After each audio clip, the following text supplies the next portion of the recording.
While some homes linger on the market for months, others sell in just a couple days. And the difference isn't luck or anything magical, it's strategy. The speed at which your sale comes down to three main factors is how you prep, how you price, and the position of your home. Nail these things, and I promise you, you will be in a much better position to get your property sold. And you could be the difference between sitting on the market and selling quickly. So let's figure out what those look like. So last month, I actually worked with a seller that was on the market for about 90 or so days. And so once we pulled it off the market and wanted to relist, we discussed what is our strategy going to be. So we revamped a couple things, and within 10 days, it was under contract. And that's just a testament as to how simple adjustments in regards to pricing, in regards to strategic marketing, in regards to planning can go ahead and change how a property appears on the market and getting it under contract sooner rather than later. So the first key point is summer market speed variations, right? And right now we're noticing that the average days on market are anywhere between, I'd say 15 and 45 days, with the average, quote unquote, being 47 days on market in the area. However, with proper strategic pricing strategies, we are able to see that historically and statistically, properties are selling within 1 to 2 weeks as long as they're priced correctly. Now, the opposite version is properties that are staying on the market tend to be following the market rather than being ahead of it, meaning their pricing strategy is not set up for success and their marketing is not taken as seriously as it should be. The next key point is that buyers are motivated, but they're expecting good value for their money.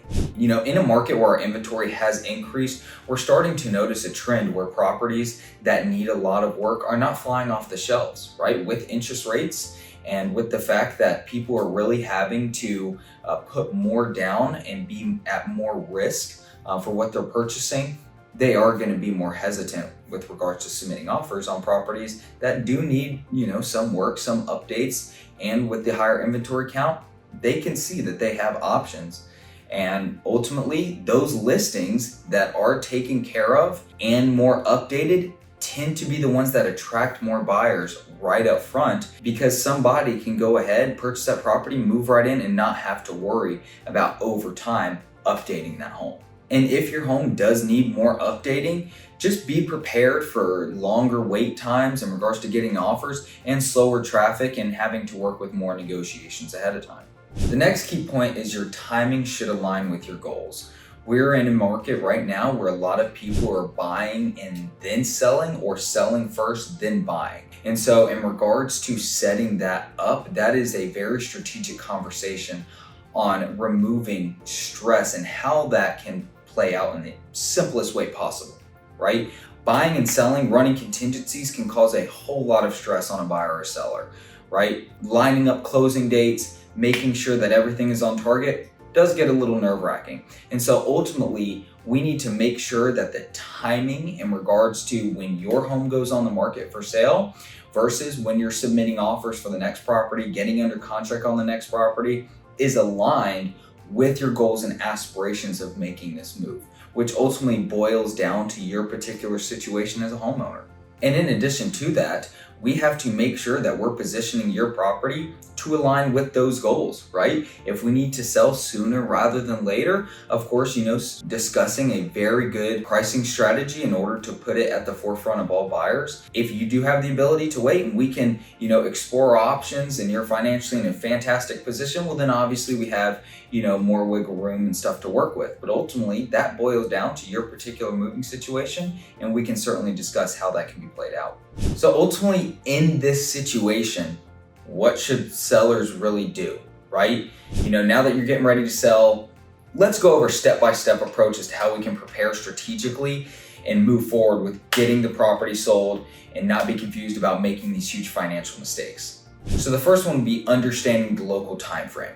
Obviously, we are in a location, especially here in Charlotte, North Carolina, where fluctuating days on markets can be concerning, right? And so ultimately, depending on the neighborhood, we're going to have to look at those average days on markets and work with the pricing strategy and the marketing strategy to understand that if we're over a certain time frame, then we likely need to adjust either our pricing or our marketing in order to get you the best offer possible. The next step would be to prepare like a pro. The biggest piece is making sure your property is ready for sale, right? Fixing little knickknacks and issues with the home, messed up paint, or any small minor repairs that can really have a buyer concerned about the overall condition of the property, as well as deep cleaning the home, can really make the difference between a buyer coming into the property and feeling comfortable that the offer that they're going to submit and the property they're looking to purchase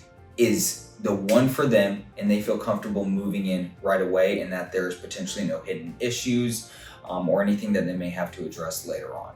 Now, the final piece is aligning our sale with our bigger goals. So obviously, if you are selling to buy, then we have to align and place that property where we know it's going to sell to bring you to the next home, right? By putting a huge focus just on the sale, we're not going to be able to take proceeds and pretty much everything that's involved with that in order to move to the next one.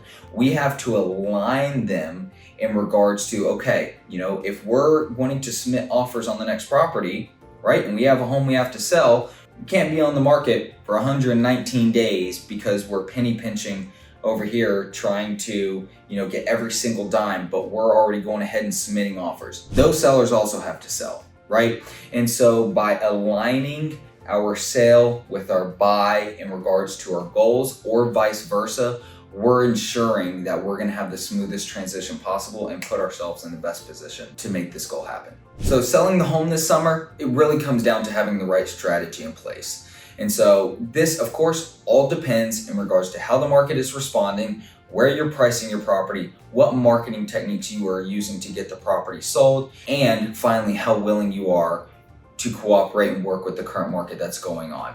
So ultimately, if you want to have a conversation about how to get your property sold and what we need to do specifically to personalize your transition and your move, you're more than welcome to reach out into the description. Contact information, would love to have a conversation with you there.